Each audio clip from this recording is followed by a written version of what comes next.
Bethesda has an extremely long and storied history. Considering how many decades it has been around, it might be shocking to know that the average gamer can really only name a handful of its titles. What's more, you would be hard-pressed to find a younger fan who can name a game outside of the Elder Scrolls and Fallout series, with Starfield being the notable exception.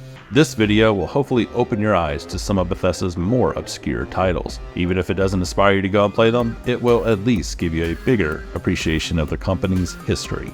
Without further ado, 7 Bethesda games you forgot about. Number 7.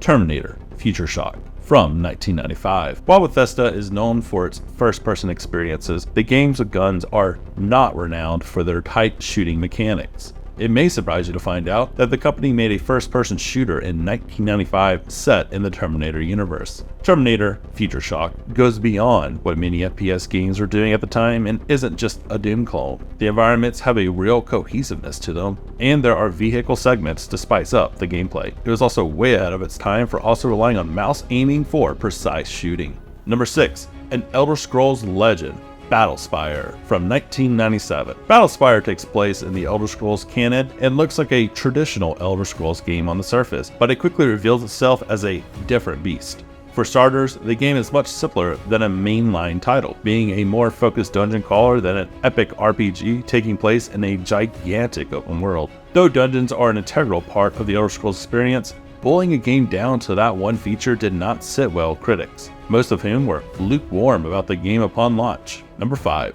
Wayne Gretzky Hockey from 1988. It's hard to imagine now, but Bethesda got its start making sports games. Its most notable contribution to the genre was in the field of hockey. Wayne Gretzky Hockey came out on both PC and in arcades and was hailed as one of the better takes on the sport. The game is extremely simple by today's standards, with camera movement limited to sliding left and right to follow the action. This simplicity certainly lends it a certain charm. No one at the time had any idea Bethesda would go on to make significantly more complex PC games just a few years later. Number 4. The Elder Scrolls Adventures Redguard from 1998. 3D action adventure games on the PC had a rough go of it in the 1990s. Notable examples of poorly done 3D games of the era include Prince of Persia 3D and Bethesda's own The Elder Scrolls Adventures Redguard. It's a third-person open-world adventure game bogged down by clunky controls, and the scale of its world only magnifies these issues. It wasn't great back in the day, and it hasn't aged any better since then.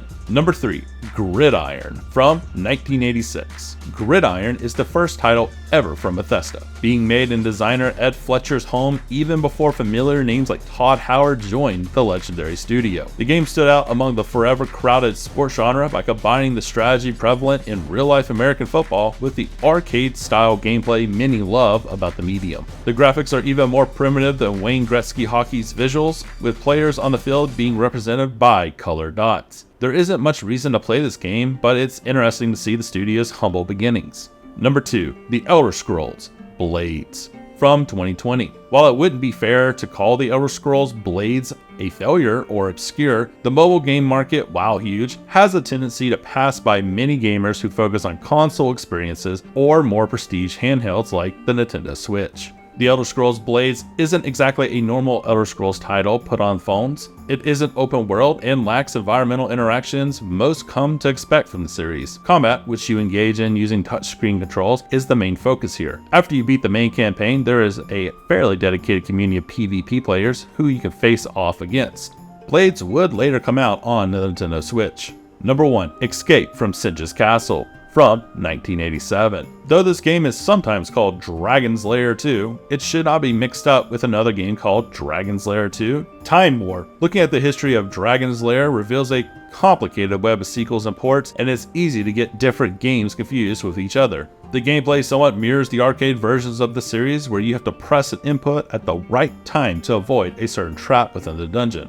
It's basically a giant QuickTime event. Bethesda only handled the MS-DOT port of the game. At the time, the company was still focused mostly on sports titles, so the medieval aesthetic can be seen as foreshadowing the Elder Scrolls series. And there you have it. That is the 7 Bethesda games you forgot about. Do you think we missed one? Go ahead and let us know in the comments. And be sure to head over to thegamer.com for lists, reviews, and more.